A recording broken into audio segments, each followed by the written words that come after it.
its classical sense, the answer was that the law was basically people's practices, which was incorporated into legal precedents. And so there was an organic connection between what the people's way of living is and what was considered to be the body of legal rules, etc. Now this notion of that there is an organic connection between law and people is something that is present in natural law also. Now it's not quite the same idea, but natural law as a school of thought is again divided into classical natural law and modern natural law, and then you have positivist understandings of law. So positive, I'll just call it the school of thought because you understand that it is a complex collection of ideas, but all of them, according to the text that we are using, and I subscribe to the view also, are basically subscribing to this notion that the function of law is to tell us how to behave. Now, what is the problem with that notion of the law telling us how to behave, at least in modern terms, is, and this is with the rise of enlightenment and the concept of human beings as autonomous free human beings, is that who should have the authority to curtail my autonomy? So whether you say that law is there, we follow the law because it is maintaining an order and making a social system possible, or you say that I do it because I'm afraid of the consequences, in both instances, the point here is that we have given a reason, but we find that reason to be a legitimate reason. But both of them are invoking this or addressing this notion that if in enlightenment thought human beings are autonomous free human beings, then any curtailment of that freedom has to be justifiable. Okay, you are with me on this point?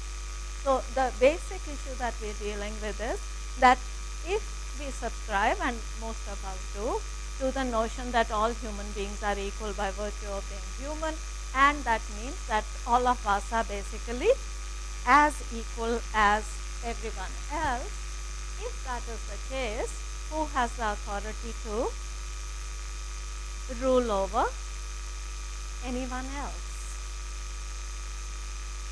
If everyone is the same, then can you say that I am more intelligent than you, I'm more powerful than you, or I'm more rational than you, and that's why I can tell you what the laws should be? Do you get the point? That is, it is a function of this conception of human person, that every human being is, by virtue of being human, no empirical issues here. By virtue of being human, we are all equal.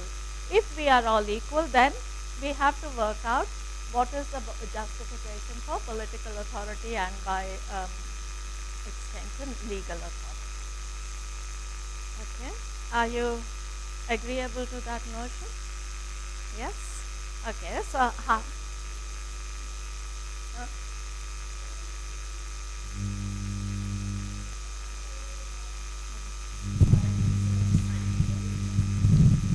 Or I follow the law because I want to be producing order.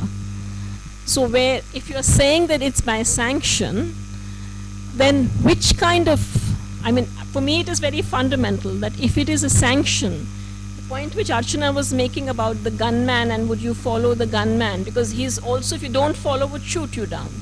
And the law also, if you don't follow, consequences may occur, whether it's a fine or an imprisonment or an excommunication.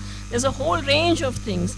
So which kind of sanction is the sanction which you feel that, okay, is it the sanction which is causing you to follow the law? Or is it the fact that it is a sanction which you should rightly follow? How do you distinguish between the two? They are both life-threatening in some way. For me, that's an important point at which we should halt. Because I think you gave in very easily, no? that makes my life easier. But that's not supposed to be. We've called you all the way from Australia to make your life difficult.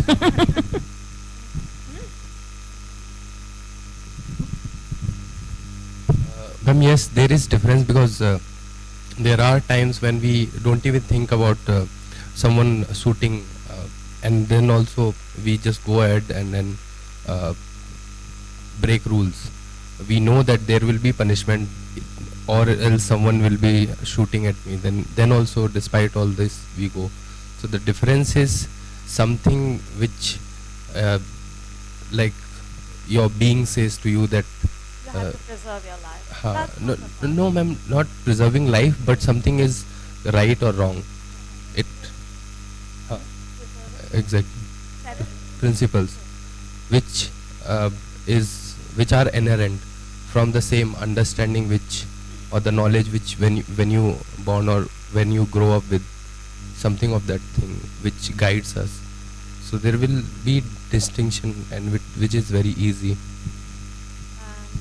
Okay, so are you suggesting just to understand that I am on the same page as you?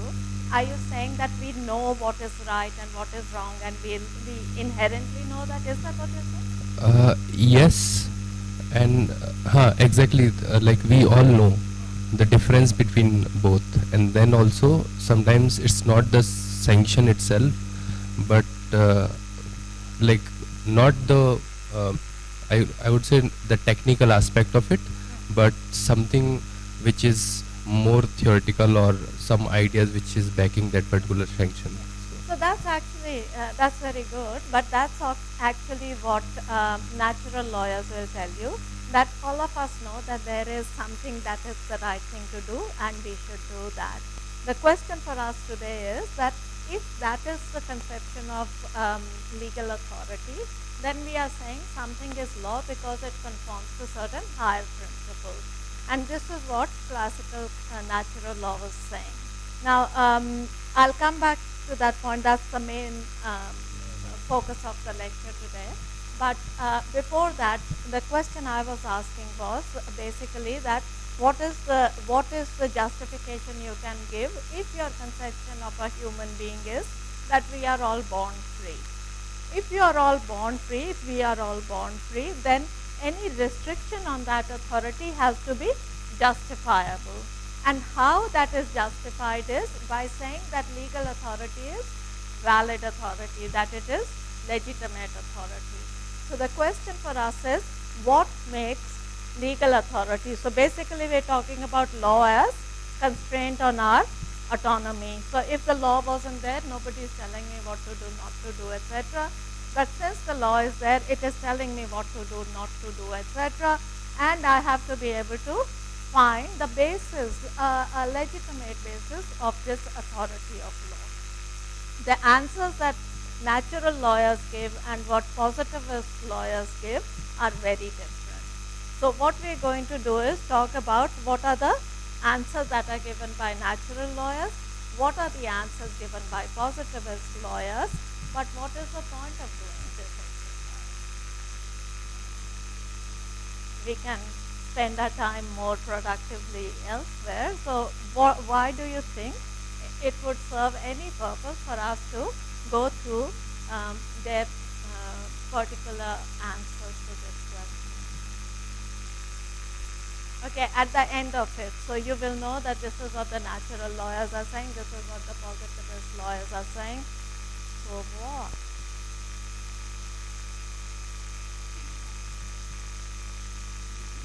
It just challenges your existence, like existence in sense, like whatever you are doing, it the the the inherent being is challenged, like whether you said yes to that particular law, because in the end it's a society which is represented by legislature and then they make law. So when someone takes birth, it's the inherent understanding and the subscription that comes from by birth, that you subscribe to particular country or some ideology or something or religion. So it's just the same thing which we grow up with. what I'm getting at, I get your point, but what I'm getting at is that we are not engaging in this exercise just for the sake of getting some knowledge, and that's like I've got this, I'm more educated now than I was half an hour ago. No, the point of the exercise is also not, so first of all, natural law understandings of legal authority and positivist understandings of legal authority are very different. So you will not be able to subscribe to both of them at the same time. So the first problem for you is I have to decide, and on what basis will I decide? Uh-huh.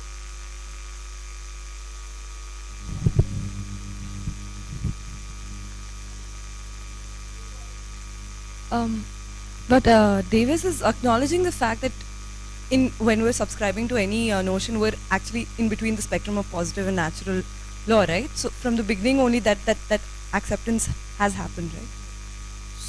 So we're not subscribing to This is either all or. right, but what am I thinking about it is a more difficult question. And the point about giving you the Davis reading is that basically Davis is taking a very, if you like, non-conventional or a radical view of legal theory. That is not your mainstream understanding. So let's forget about Davis for the time being, just having your understanding that this is natural law understanding of law and this is the positivist understanding of law. I cannot subscribe to both of them at the same time. Now how do I decide? Okay, the point that I'm trying to make here is that the answer will not come by saying that one is right and the other is wrong. Okay, so it's the exercise is not for the purpose of saying at the end of the lecture I will take a position that this is correct and that is not correct. And what is correct and not correct, meaning this is telling me the correct understanding of law, while the other one is not telling me a correct understanding of law. If we can go back to the discussion of the last two lectures, basically the point here is that both of them are claiming to be telling you the truth, to giving you objective knowledge. So the Davis point that you're making is that she's saying, and this is the author of the textbook, is saying that first of all, life is not so neatly divided into natural lawyers and positivists. There is a lot of in between, and those kinds of ideas, we should not forget that they also exist. That is one point. But the second point for us is to see that the point of the exercise is to unravel how these theorists can claim with such confidence that they have found the truth of the matter. So natural lawyers have no doubt that they've got it right. Positivists have no doubt that they have got it right. Okay, the exercise for us is to be able to read what they are saying, identify the assumptions that they are making, and ask whether those assumptions are permissible or not permissible, in the sense that what are the consequences of those assumptions.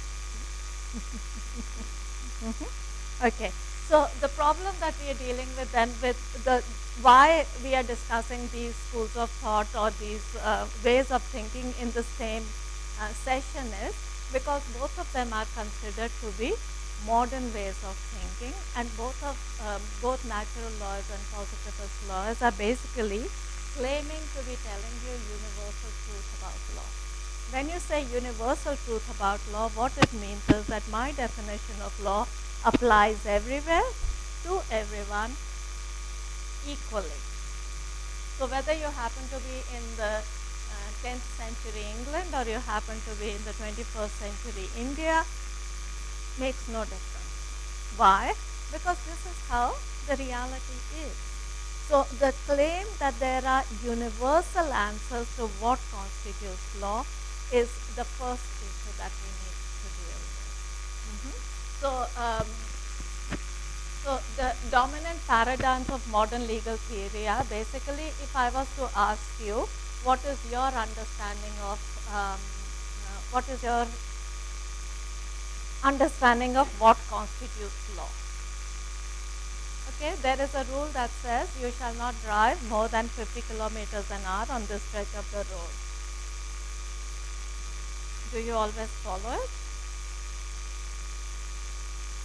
us won't. If we are not, if we know that there's nobody looking, does that make it law or not law? It is a rule. It has the sanction that it can be enforced. Contrast it to, so most of the time, I mean, if we are not law students, we don't have to worry about these things because we'll understand that that is the law. I may follow it or not follow it, but that is the law. You're going out for the evening and you've just got your driver's license and your dad tells you, please don't drive too fast or don't drive after drinking. He's not going to monitor it. He cannot. What's the difference between the rule that's on the billboard and the one that your dad has just told you?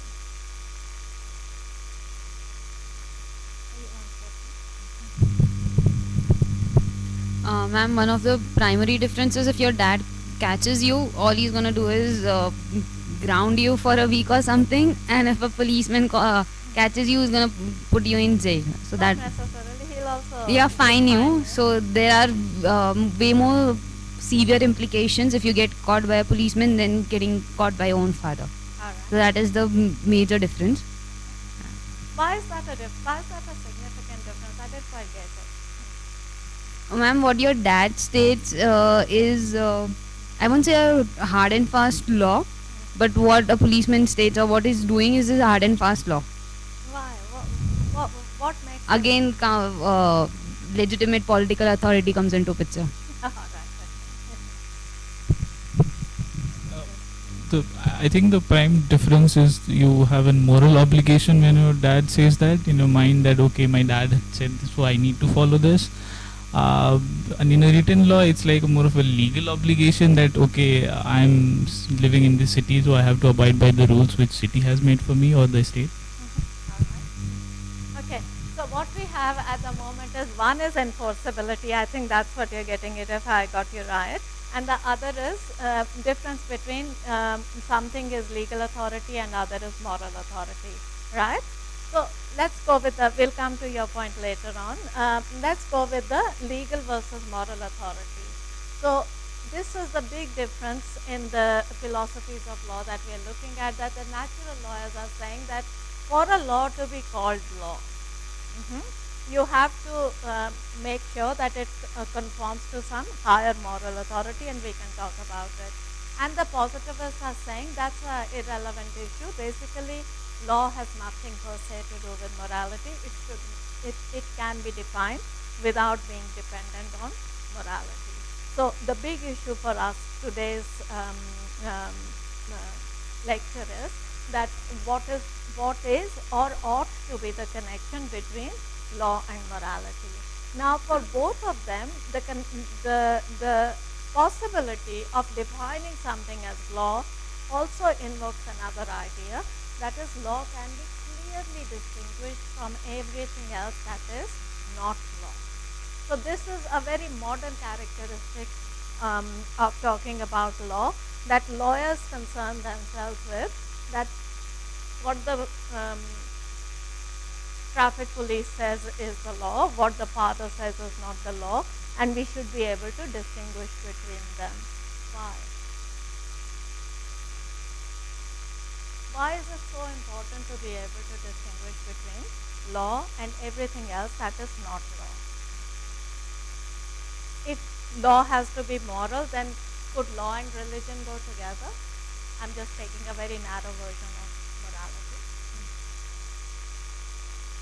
Why not? What do you think Sharia law is? Is that law or not law? What is your family laws, whichever religious denomination you belong to? Are they laws or not laws? So think about it for a moment, that we are so comfortable with this notion that law has to be able to be identified as different from everything else. What is the need for doing that?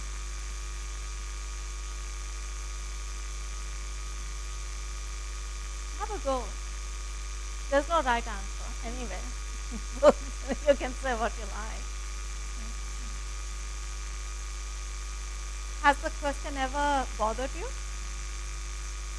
You spent 5 years, almost 2, 3, 4, 5 years of your life talking about law and not law. What's the point? Why is it so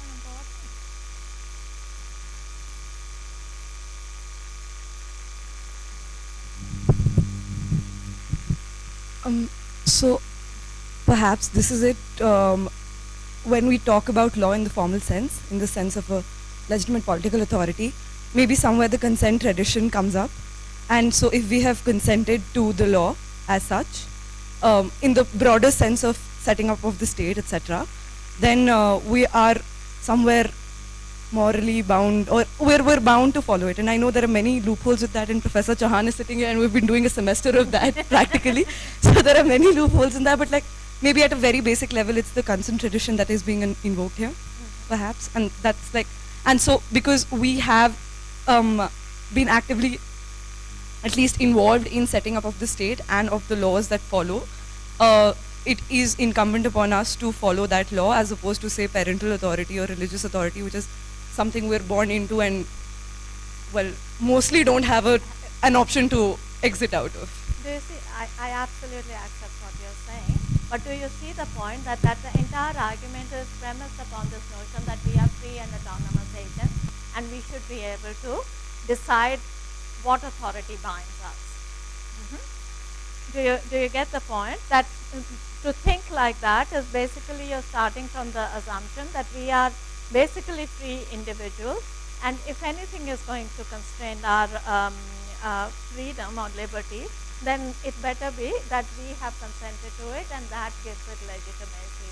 But that doesn't really answer my question, in the sense that our giving consent, why does that consent have to then say that that makes it law, but that law necessarily is different from everything else? So if somebody is using force, you could say that it is, it was not my consent, so I can understand that. But why do then we need to differentiate between law and politics? Or law and morality, for that is, I consent, but I consent that you make moral laws. Are you with me on this point? So what I'm trying to ask here is that we are so accustomed to thinking that law has to be distinguished from all other systems of social conduct or social rules, is taken for granted. We don't even stop to think about it. Why not? What hangs upon this idea that law should be able to be distinguished from every other set of rules that so while you have legal rules, doesn't mean that your conduct is regulated only by legal rules. Every other kind of rule also has to be followed. So social etiquette, moral obligations, religious obligations, etc., still apply to us. So our autonomy is still curtailed by those things, but we have carved out one area that we are calling law, and we are saying that our curtailing our authority under legal regulations has to be something that can be clearly distinguished from all other, if you like, forces that regulate my conduct. Why? Who talks like that?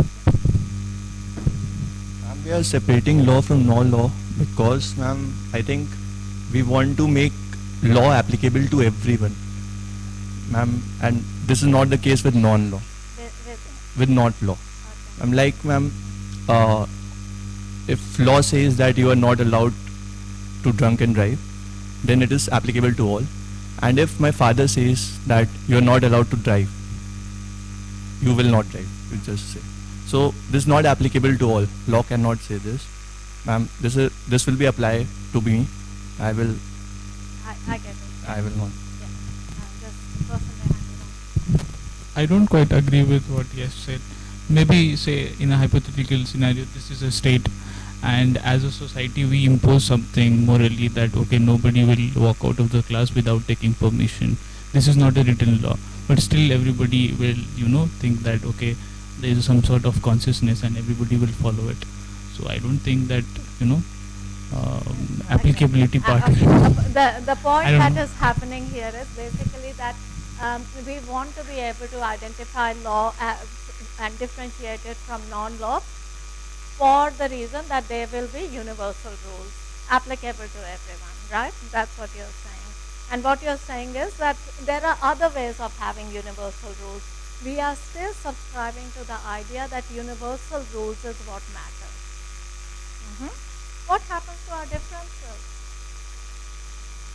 So we had this discussion yesterday that basically this idea that law is objective, is universal, etc., is only, we are only able to subscribe to that by pretending that our differences don't matter, either that they don't exist, or if they exist, they don't matter for the purposes of law. Okay, so one thing is that we are looking for universal rules, and second thing is that universal rules are only available if we say all human beings are the same. All human beings are the same is a legal construct, in that it is a considered decision that we will confine ourselves to thinking of human beings as legal subjects. We will not worry about what their sex is, what their race is, what their sexuality is, etc., because those are irrelevant issues. But we saw also yesterday that in common law conception, that was not the conception of law. So what I'm trying to say is that both in natural law and in positivist law, we have become so accustomed to this idea that law and we are different. That law is out there and I am here, and legal rules are something that are basically imposed, either in the name of morality or in the name of coming from the right source, etc. We'll get there in a minute. But my point of saying this is that this is a modern way of thinking that law and people are basically not connected. Not so much in natural law, but definitely in modern natural law and definitely in positivism. But we also see some kind of connectedness when law accommodate people or the ideas which is coming from public, and that's where, like, when I was reading Professor Bakshi's reading lecture series. So if you allow me to quote, like, when he says, like, judicial process post 1967 at Supreme Court level is a species of political process, and constitutional adjudication is essentially a political activity expressed by the court through the medium of legal and jurisprudential language to preserve mystery and mystique of judicial process and to maintain the illusion that all the court does is to interpret the law and the constitution. So it's something which law is trying to accept, which is Law is not trying to accept. no. Professor Bakshi might be trying to say that this is what is happening, and basically what he is saying is that law is pretending to have this mystique, pretending to have this majesty, etc. But that doesn't answer the question. No, I was just trying to remind you, Satyendra, of the discussion we had in yesterday's class. Amongst the things that we did discuss was the way in which we use the veil of objectivity, the veil of neutrality, the fact that, all right, law is something out there, and we are following it is because it is out there, and then find that when you go back, say, to classical common law, you were speaking in terms of, in the first instance, when judges were required to find remedies, they went to either social practices or they did a whole range of analogical reasoning, whether it is from, like you could say, their own understanding of fairness or what was considered to be fair within a certain society at a point of time, and devising remedies because there were problems.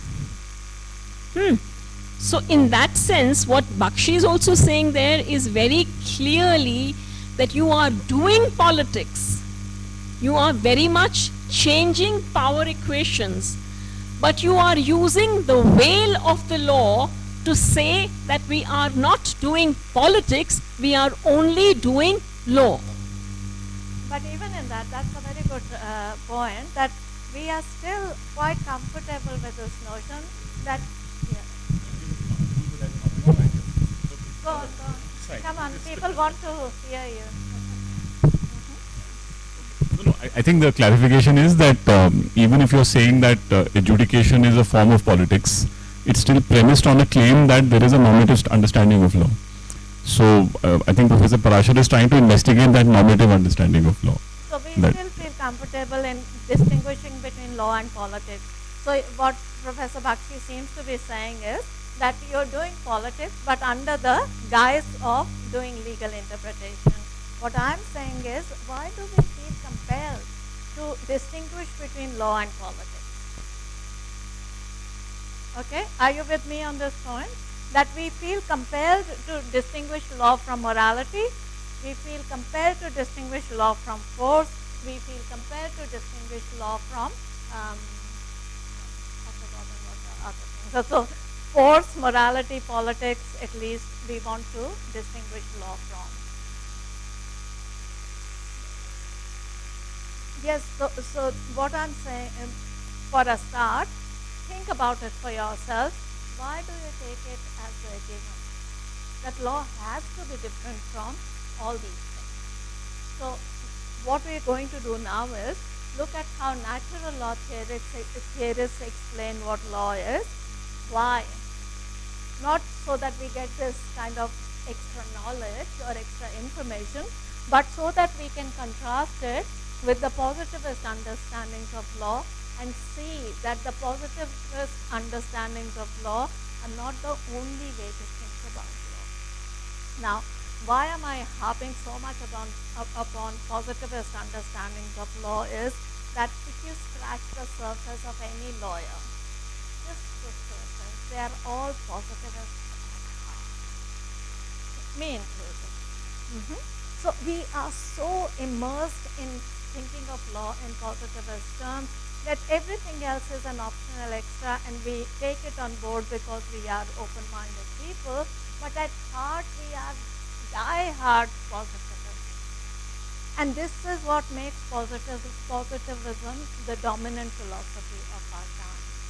So later on we'll have time to look at what is it about positivism that makes us want to subscribe to it, always keeping in mind that doesn't make it the truth. That doesn't make it that this is how it is. It is the exercises to see how it captures our imagination so completely that we are not even aware that we are basically going along thinking on those lines. So the point of then today's lecture is to first look at how natural lawyers think about law, and then go to the positivist understanding, basically to question this lack of Critique. autonomy for us to go and think differently. No, I just wanted to put forth, as you're moving into natural law, the proposition I wanted us to deduce from what you have done till now is that possibly positivism gives us a kind of a certitude, a non-negotiability, a stability of a certain kind. It may be the order of the dead. That's not the point. But it is. But if you say, what is the rule? I can just consult the requisite source and tell you what it is, the rule. I do not have to ask any further kind of critical questions, and hence the point we were making yesterday. I think positivism lends itself much more to help you hide behind the law.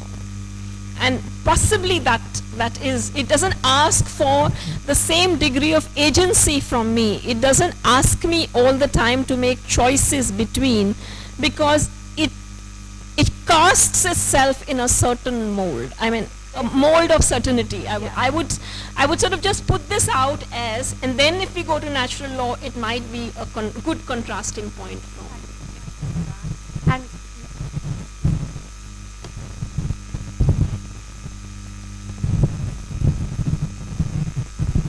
Ma'am, one more reason why positivistic understanding is dominant in this era, according to me, is it doesn't allow subjectivity and vulnerability to creep in, because morality is a highly subjective matter. So it gives, as ma'am said, it gives certain stability to the society to function. So that is, and there is a lot of diversity in the world. So if we keep on, if we don't keep a standard, maintain a standard, then there will be no order in the society. That is the main reason why positivistic theory is prevalent in the society.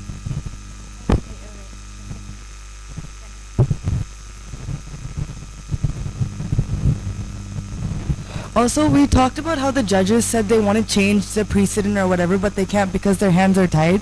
That also might feed into the further fact that we are such diehard positivists because we can't go against, we want to give the judges what they want to hear rather than what we feel, because the judges themselves can't give their opinion. I think that also plays into this. I'm not sure I got the point. Can you explain it? Sorry. I'm not trying to be difficult. So we said in common law, precedents are followed, and even though we want to kind of change it, because we said it's male dominated, and we want to make it more inclusive of the various other parties, whatever. So basically, because they, even like when a judge wants to make a different point or a different opinion, he doesn't, because the law is such, and he's like, I just have to implement the law. And because of that, he follows a certain path, which is also why we might follow that certain path of positivism, because that's kind of what the judges follow, and we can't go against, we want to win, right? So it's kind of like that. Yeah, basically that's the accepted mode of reasoning, thinking, and sort of reaching a conclusion. And everyone is doing that, and we are also doing, and I think that's your point also. But can I? Yes.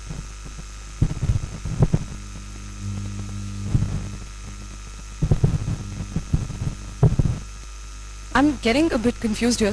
We're talking about certainty and stability and positivism, and I'm understanding how positivism does reduce the number of ways in which we can interpret a certain law or anything.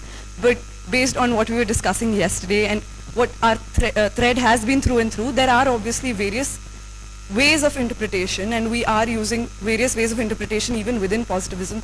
So how much stability is there actually even there? So aren't we right now also just using this certainty and stability as a reason to feel comfortable about subscribing to positivism, where actually that stability is not really that much there?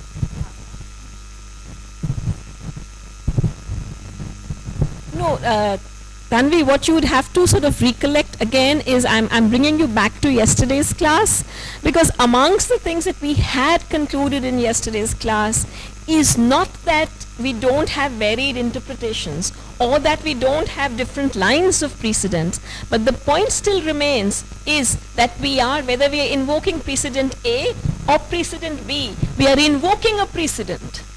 We are invoking a legal rule. We are all points of time saying this is permitted to me by the law, and the law is a non-negotiable kind of a content. So that law, And that is what you're foundationally questioning in the way in which this particular course is trying to ask you why this very unquestioned perspective towards the law. That's basically where. that confidence that we can actually distinguish between law and not law is what makes us comfortable. And how we distinguish is basically by subscribing to a view of law, whether natural law, whether positivist law.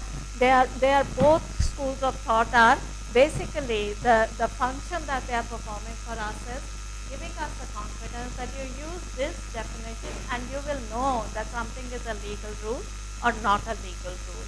And once it is a legal rule, whether we have to interpret it, etc., that comes in. The point being that we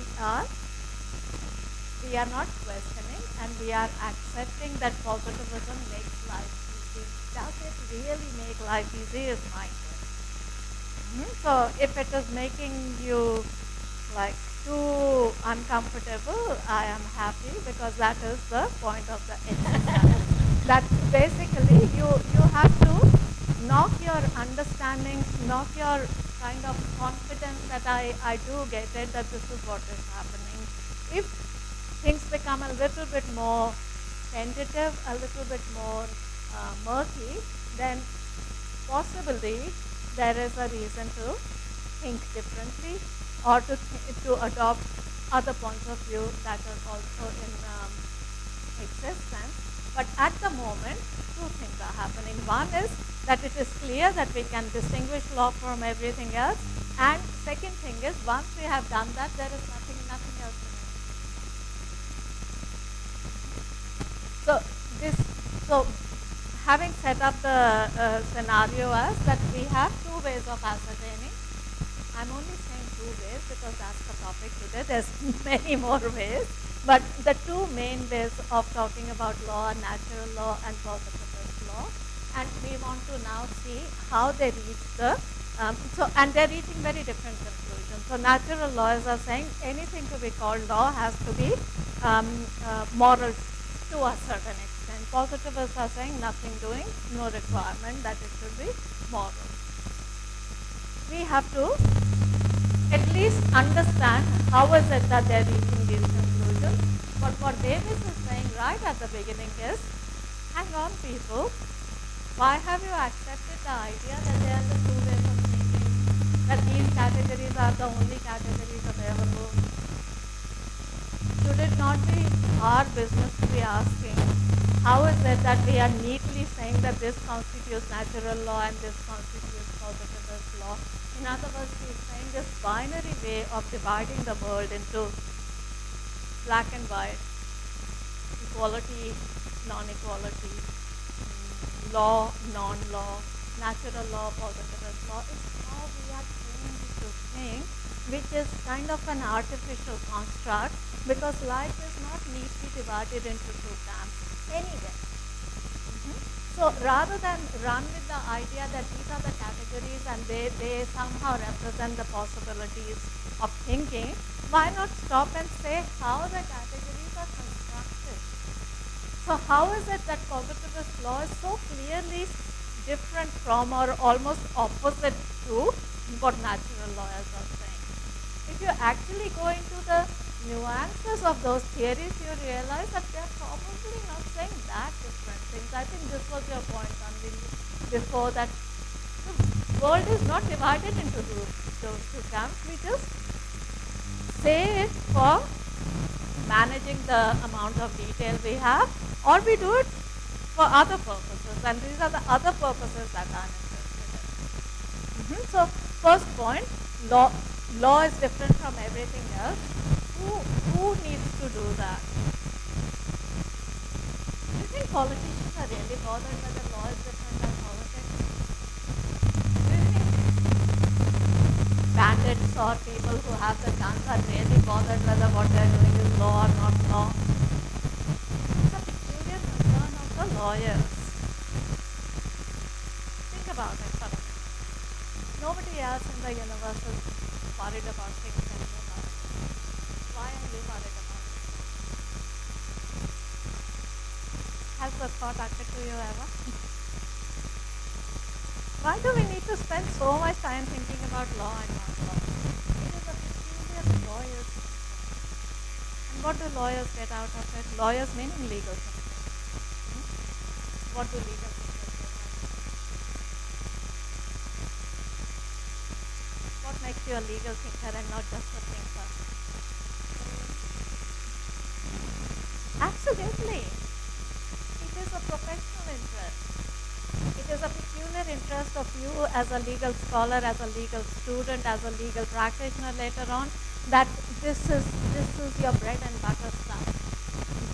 So first point then, that the claimed objectivity of that law is separate from everything else has to be laid to rest. We'll have many occasions to do that, but at least start acknowledging that it is a peculiar concern of lawyers and of. Okay, going back then to natural law, the origins of natural law, of classical natural law. Does anyone have an idea what we're talking about? Of course you do. This is So give us a very brief, your understanding of what classical natural law says. What is the nature of law? Come on.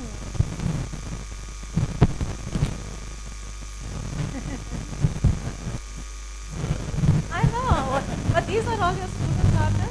I can do this here. Okay. It's here No, for you. what else? Yeah.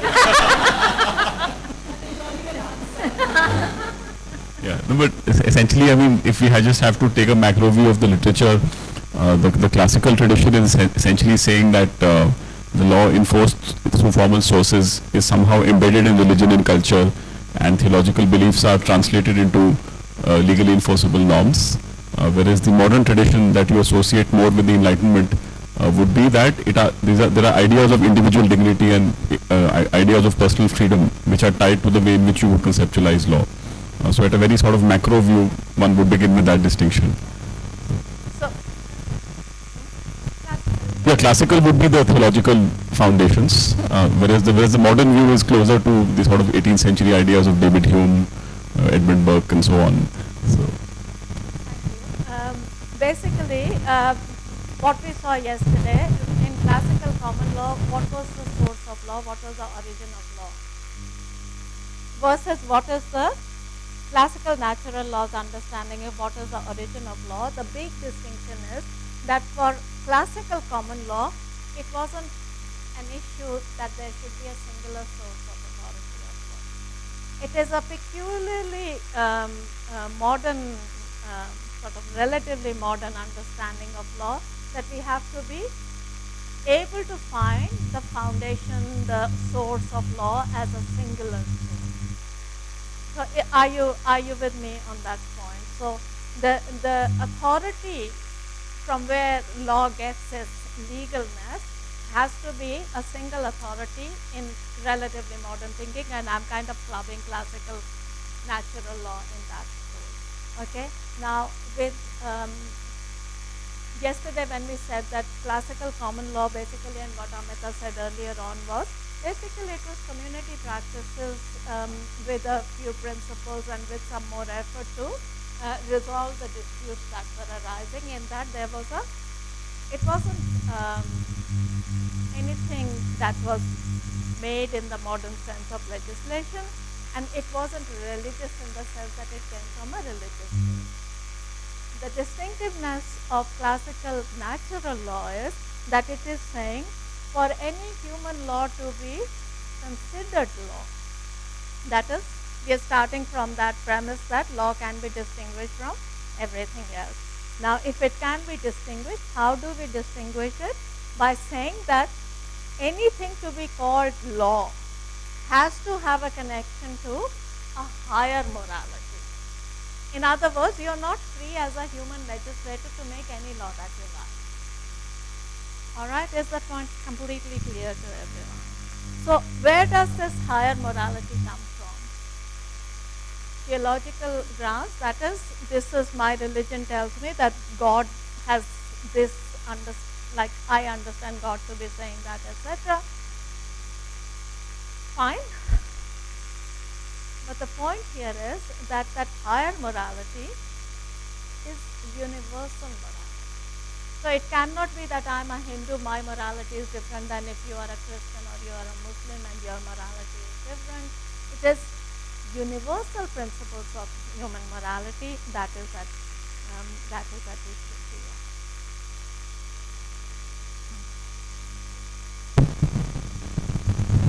Isn't this a far-fetched assumption that it will be universal? Keeping in mind all the diversity, just the example that you gave, Hindu and Muslims, they're different.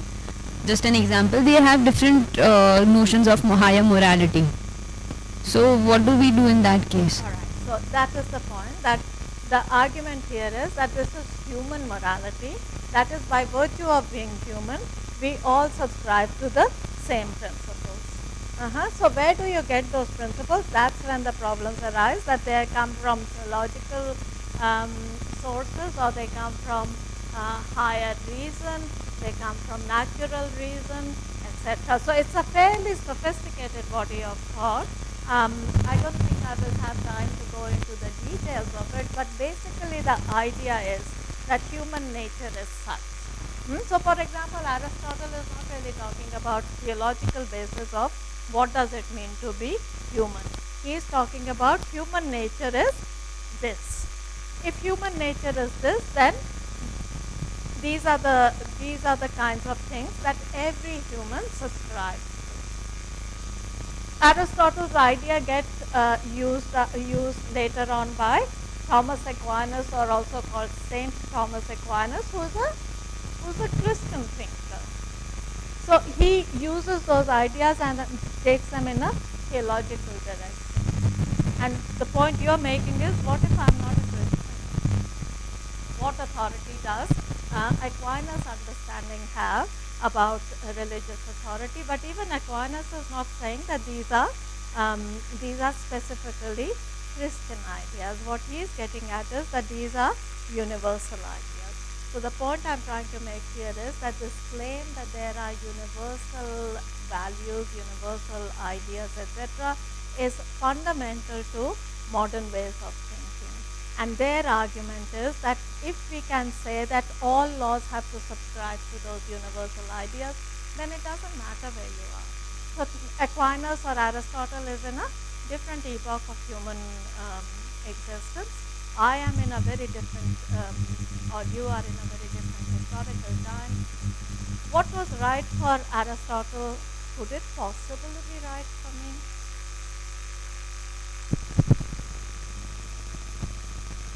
What do you think?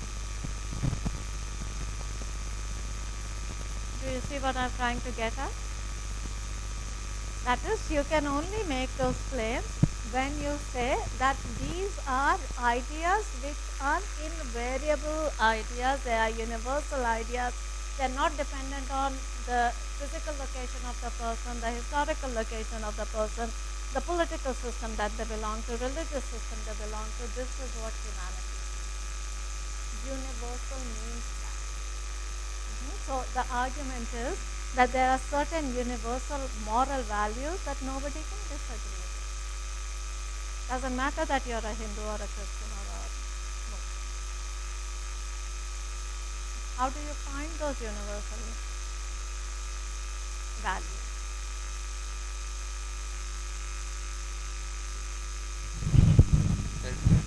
Even religion are tracing their authenticity from same principle, natural principles.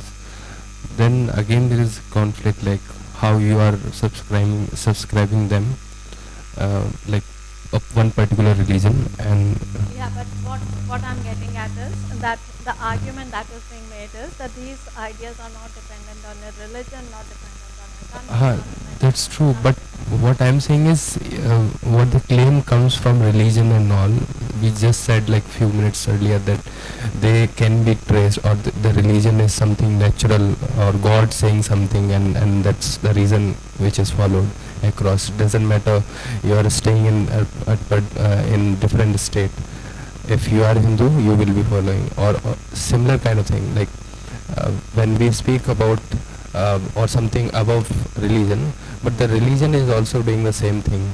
So if it is in conformity with these higher principles, then every religion should be doing that. And there is a way of arguing that, but that's not what I'm getting at. What I'm getting at here is that the claim that, did you want to say? The claim is that, and this is what the detail of Aquinas' reasoning is. So he's saying there's 4 kinds of laws. So correct me if I'm wrong, but he's talking about eternal law, natural law, human law, and divine law. So basically what he's getting, so the reason I'm giving you this detail is that don't dismiss these ideas as belonging to a like a irrelevant past. The level of sophistication of these arguments is something that you have to take on board and then see whether you can produce them or not. It is easy to dismiss at a very general level, but if you go into detail of it, so what Aquinas is saying is that human law, basically human reason can access natural law. That is, it is our faculty of reasoning that allows us to say that something is in conformity with natural law, and that's why it is our responsibility as human legislators to make laws that are conforming to natural law. That there is something called natural law, and it cannot be different for you and me. So it is the business of the legislator, human legislator, to be able to do that. But he's not only saying that, and he does have an explanation for what is divine law, but it's not really relevant for us at the moment. What he is getting at is, for anything to be called law, remember that was our exercise. How do you distinguish law from non-law? So for Aquinas, you are saying that anything that conforms, any human law that conforms to natural law is entitled to be called law. In other words, if human law is not in conformity with natural law, by definition it is not law. Okay, you have to get this absolutely clear. Your definition of law is anything that is made in conformity with a higher law. The higher law in this case is natural law. If your law is not in conformity with that, then by definition it is not law. Are you with me on that? Fair enough? Any problem? Or all of you are natural lawyers now. Can you imagine any problem with that kind of?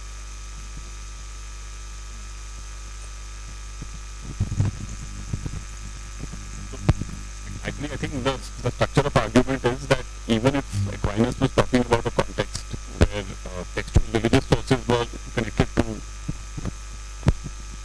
even if Aquinas was talking about a context where there was an explicit link between religious texts and the laws enforced by the medieval church, the claim here is not so much that it is the connection between religion and the formal legal source, but the method of reasoning, right? That the authority of the formal legal source is coming from its external standard.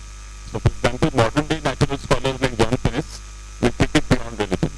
They will say that participation in community life or the way in which we organize our affairs. Yeah, I think that's better.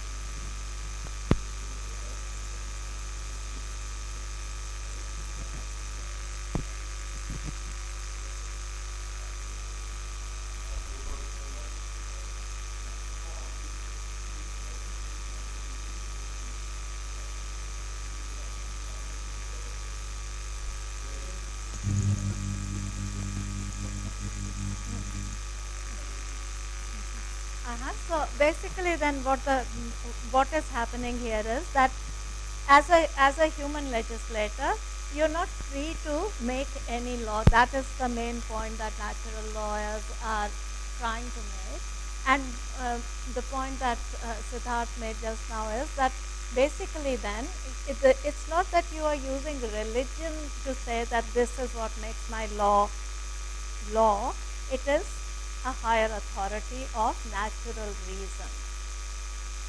So natural reason is the same for all human beings because it is human nature that we can access it by exercise of our reason, and that's why it will be the same for everyone. What you're getting at religious law is basically, I think, can come under the category of divine law. That is what the religious authorities would say that the scriptural laws are, and they would be, in Aquinas' terms, rules that were not covered by the other two kinds of rules, and that we can go and make those rules, but they will also be in conformity to the higher natural law. So I don't think that is a problem because scriptural laws presumably can differ from community to community. But the point here is that the validity of your human law has to be that it is in conformity with the higher principles. So in classical understanding, non-conformity to the higher principles makes your rules not law. Okay? Is that point clear to everyone? Higher law, and that we all we cannot access it because we have this capacity to reason. However, when we see the way in which we exercise our reason might differ in different situations. I mean, though, for instance, Kant says that we all have undifferentiated capacity to reason, but how true is that? I mean, it's a very, I think it's a very problematic thing to say. So, I mean, in that sense, it could be that, if we say that natural law basically says that there's one moral law and that we all have access to it. How do we exactly, apply it in real life situations?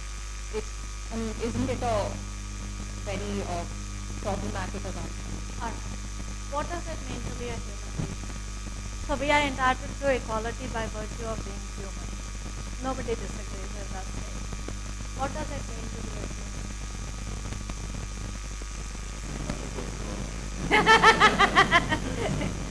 Yeah, go on. You want to elaborate a little bit, please?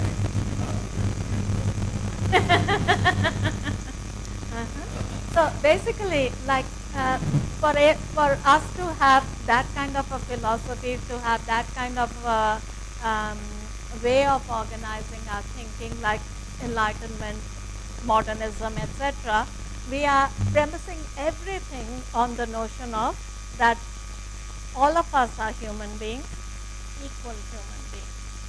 But really, I mean, there is, anytime you look around, there's so many differences between us. Between even in this small group, we can find more differences than similarities. So at what level are we similar?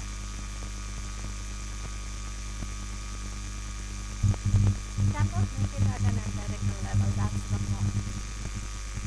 So what does it mean to be a human is a fascinating question, but legal answer or the current legal answer to that is basically saying that it is a abstract notion that is, just like Kant is saying, all of us have this laws of reasoning in our minds.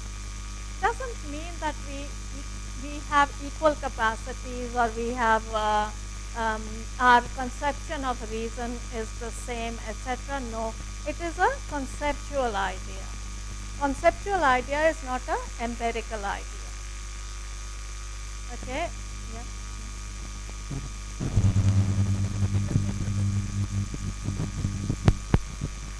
Sort of, if we sort of add something to the entire discussion and in some ways to the question, it's important to remember that alongside all ideas of law, there are also ideas of art. The idea of natural law is to state that it is possible for us to agree, either based on a higher source, an external higher source, or based on external reasoning. The sort of new age thinkers that Siddharth is talking about, the participative thinkers. So I think one level we must all understand is that under natural law, it is possible for us to agree. However, practically speaking, there's always the concept of power in society. So vis-a-vis natural law, you always have the power of the church that belongs. Okay. So one possible example that I can try to sort of take a discussion on forward on as an example of a possible natural law working in today's time on which all of us have agreed is the idea of international law jurisprudence. In a way, all of us, despite our differences, have been from an external standpoint been able to agree that slavery is wrong. It's possible for us to sort of reach that argument. In some cases, also have to have the authority sort of backing you. It's possible externally to support. And that's sort of important to understand within the academy. Because otherwise it's easy to sort of fall into the rut of taking law to be practical. For example, when I did multiple religion biggest criticism that comes back is it is not time. Time, there is a possibility that we can sort of achieve.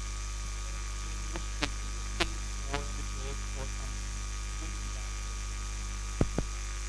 So basically, thank you for that. Basically, what we are getting at is that because we think as positivists, anything else looks impractical. Because it looks impractical, we don't go there. Because we don't go there by default, we validate positivist thinking. But really, positivism doesn't work for majority of people, really. We kind of create this idea that this is a plausible explanation and we run with it. But how do we start unraveling the plausibilities is by asking what is it that the theorist is basing their arguments on. So in natural law, what has just been said is basically that it is possible to say that this is a universal law by reference to a higher or an external authority. Now, where is that external authority? What you are saying is empirically it's not plausible. Are you with me on this? That it is empirically not plausible, then why bother about it?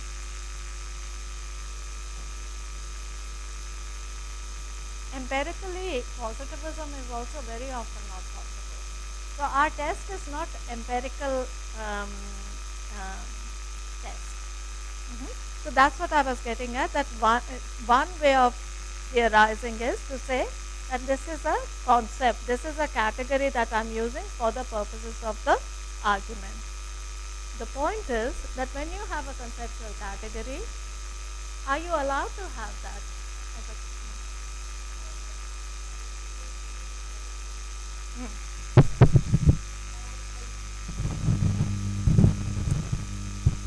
For me, bringing the other cause is kind of in some manner imperative, because natural law premises that you reach the higher law through whether it is classical or, the classical natural law kind of did not overtly or explicitly assert human reason in the same sort of way that you would have coming in subsequently. But the point then becomes, all right, is any kind of reason what you see as equivalent to being? So is reason a presumption of being human, or reason is something which has to be empirically present? If reason has to be if reason is only a presumption, then your entire study of unsoundness of mind and people getting excluded on that ground, or not having reason, or diseased reason, or irrational thinking, all that goes out. But natural law as much endorses it as positivism does. And from that standpoint, for me, natural law becomes hugely problematic. Hugely problematic, because it kinds of privileges reason in a certain sort of way and sees it as integral to being human, which means then it's not universal, because there's a whole body of people whom you have ousted out by taking as your parameter of principle something which you then say is empirically not present to anyone. So you get it, like it's a disconnect which comes in.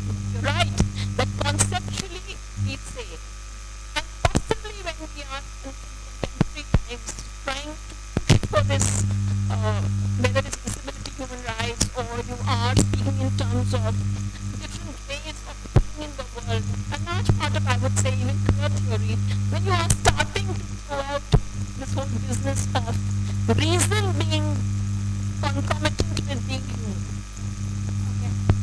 That's a very good point, and it kind of helps me explain what did I mean by conceptual categories. That is, conceptual categories and empirical categories are supposed to be different. So when you say that law is a set of rules, is that a tangible, real thing that you can actually go and grasp or look at or handle or feel or do anything? How do you know that law is a set of rules?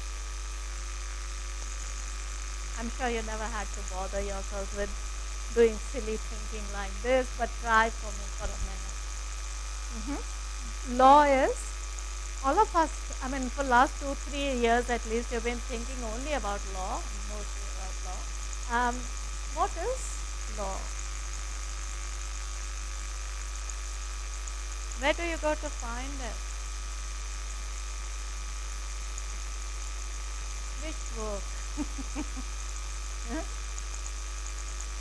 All right, what I'm trying to get at here is that we have absorbed that category so much that we don't actually stop to think that I can't really tell you what exactly it is.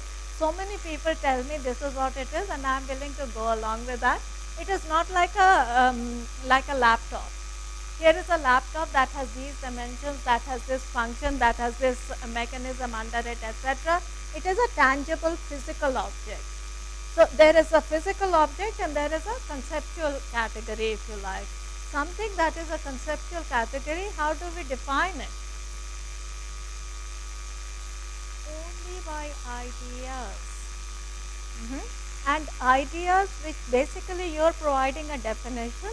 You're saying that it's like what is a conceptual category is that you give a definition, and that definition, because of that definition, it's like saying by definition something is X, by definition X, something that doesn't fall in that definition is not X. So a conceptual category is a valid category by itself providing the sufficient conditions for it to exist. So let me give you an example. It doesn't quite work, but by definition, a swan is a white bird.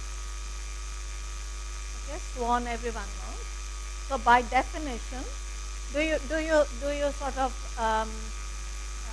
are you born knowing what a swan is? Okay, so we have to then decide when is a bird a swan and when another bird is, I don't know what, a crow or something like that. Okay, so I have given you a definition that swan is a white bird. Along comes a black swan. What do you do? Is my definition wrong? Because now there is a black swan. So my definition must be wrong. Yes? Come on people, be brave. I'm not going to bite you if you don't agree with me. So you look at this. My definition of swan is that it is a white bird. So by definition, swan is a white bird, by definition. Don't ask me, do I have the authority to say that or not? I have. Along comes a black swan. Did I make a mistake in my definition? Yeah. By saying that white bird is a swan, what you reached wasn't construct, and by criticizing it, you're trying to move one step ahead to objective truth. So, is it an objective truth that swans are black and white? As of now, until unless there's another critique or a pink swan comes into picture. Alright, what I'm trying to get at is that a conceptual category is something that is not susceptible to empirical truth. So, instead of saying that now that we know that there is black swan, also we'll have to modify our definition, the answer is that the black bird is a black bird, but by definition it is not a swan. Do you get the point? I have the authority to set the definition. I have provided the sufficient conditions required to make that definition. You cannot now come and tell me empirically your definition is wrong. That is a incorrect way of arguing because I get to set the definition. You can only disagree with that definition by telling me that you were not allowed to make the first connection. How will you do that? I happen to be the topmost biologist in the country, zoologist in the country. I get to decide. How is a plant called a rose and another plant called bougainvillea? Who is sitting somewhere deciding these names? How is something called law and something else called not law? Who's deciding? These are conceptual categories. You cannot then turn around and say that empirically it is not right. But what you are saying and what Amita is supporting is basically saying that to say that to be human is to have access to reason, and that reason gives you access to natural law are conceptual categories. They are objective categories. There is nothing subjective about it. By definition, you cannot criticize it for saying that some people have reason and some don't, because the definition of human is somebody who has access to reason. What it can't say, every human being has laws of reason within their minds. Kant didn't say that an 18-year-old only has it or a 5-year-old doesn't have. His definition is a conceptual definition in the sense that it is not an empirical truth. Okay? This is the point about objective knowledge, objective theorizing, that the theorists get to set the definitions. The definitions are not susceptible to empirical truth within that paradigm. Okay? Now, what Amita is getting at is that one way of critiquing this conception of what does it mean to be a human and what does it mean to have to be to make natural law or to decide what is natural law is that you are relying on reason, but what constitutes reason is problematic. But that is a critique of your first accepting that natural law gives you access to higher higher law by exercising human reason. Okay, so do you get the point that first you have to understand how is it that natural lawyers are claiming what they are claiming, then you go and critique it.